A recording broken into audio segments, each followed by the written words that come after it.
दोस्तों नमस्कार, मैं जगन्नाथ गौतम देश रोजाना चैनल पर आपका स्वागत है।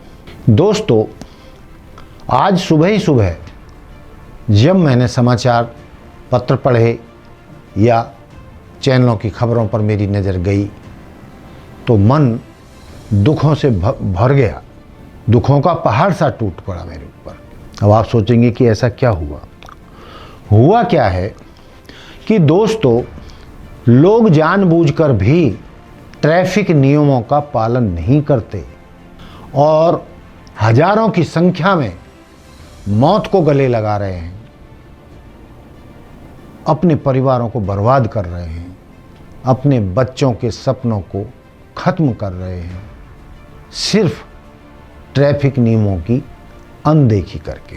दोस्तों, यदि हम इसी साल के आंकड़े जो आए हैं 2022 में, इस वजह से 66,724 लोगों की जान गई और ये सड़क दुर्घटना मतलब उसमें 40% आंकड़ा है। जितनी दुर्घटनाएं हुई, घायलों की संख्या अलग है, लेकिन उनमें से 40% लोग मारे गए। और ये 40% संख्या कितनी है?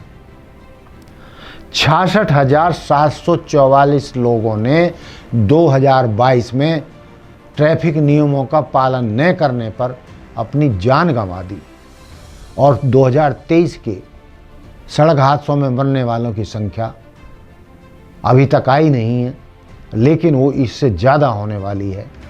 आंकड़ों की माने या सड़क परिवहन मंत्रालय की माने तो ये संख्या लगातार बढ़ रही है और बढ़ने का इसका कम से कम 10% हर साल बढ़ने का हिस्सा है, जो बहुत ज़्यादा है। 2022 में 4,61,312 रिकॉर्ड स्तर पर सड़क हादसे हुए और जैसा कि मैंने बताया 66,744 लोगों ने अपनी जान गंवाई, अपने परिवारों को बर्बाद किया और उन्होंने अपने बच्चों के सपनों को भी मिट्टी में मिला दिया।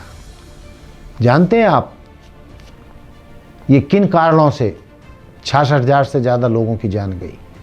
हेलमेट ना लगाकर वाहन चलाने से, कार चलाते समय सीट बेल्ट ना लगाने से, या ड्राइविंग करते हुए दुपहिया वाहन और चौपहिया वाहनों में ड्राइविंग करते हुए मोबाइल पे बात करने से, हाई स्पीड पर, तय हाई स्पीड से ज़्यादा स्पीड पर वाहनों को चलाने और अचानक रास्ते में कुछ गड़बड़ होने से वाहन पे कंट्रोल ना करने से ये दुर्घटनाएं होती हैं और लोग अपनी जानें गंवा बैठते हैं। यदि हम आंकड़ों की बात करें पूरे देश में तो तमिलनाडु में ये मौतें सबसे ज़्यादा होती हैं।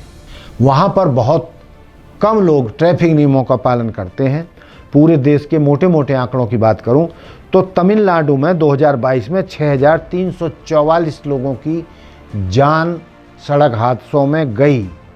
उत्तर प्रदेश में 3,883, महाराष्ट्र में 3,782, मध्य प्रदेश में 3,444 और छत्तीसगढ़ में 2,867 लोगों की सड़क हादसों में जान गई।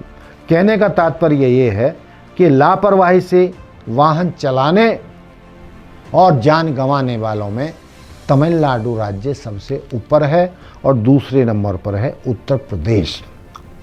इस मुद्दे पर केंद्रीय सड़क परिवहन मंत्री नितिन गडकरी ने इन हादसों पर दुख प्रकटते हुए कहा है कि इन हादसों से बचा जा सकता है यदि लोग ट्रैफिक नियमों का पालन करें। केवल पुलिस या नियम बनाने से ये हादसे नहीं टल सकते। इनमें वाहन चालकों को अपना पूरा सहयोग करना होगा और यदि वाहन चालक ट्रैफिक नियमों का पालन नहीं करेंगे तो सरकार कितने भी कड़े कानून बना ले, इस तरीके से हजारों मौतें हर साल होती रहेंगी। तो दोस्तों, थोड़ी सी जल्दी के लिए बहुत तेज स्पीड से वाहन चलाना, मोबाइल पर बात करना, हेलमेट ना लगाना, अन्य नियमों का पालन ना करना बहुत दुखदाई है।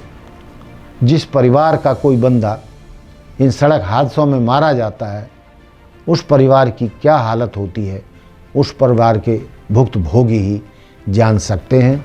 तो दोस्तों, परिवहन मंत्रालय या मंत्री नितिन गडकरी जी के सुझावों को मानिए, सड़क पर वाहन चलाने के ट्रैफिक नियमों का पालन कीजिए और अपने परिवार पर दुखों का पहाड़ टूटने से बचाइए।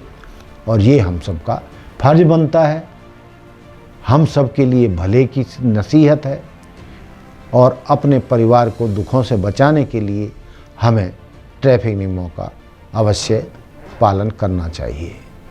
दोस्तों, जो नितिन गडकरी जी ने आदेश दिए हैं, निर्देश दिए हैं या सुझाव दिए हैं, उन सबको हमें अक्षर से मानना चाहिए, तभी इन हजारों मौतों को रोका जा सकता है। तो दोस्तों, आज इस खबर को पढ़कर मुझे बहुत दुख हुआ। जो दर्शक देख रहे हैं उनको भी दुख होगा कि 66,000 से ज़्यादा मौतों होना और 4,61,312 के करीब रिकॉर्ड स्तर पर सड़क हादसे होना बहुत खतरनाक संकेत है।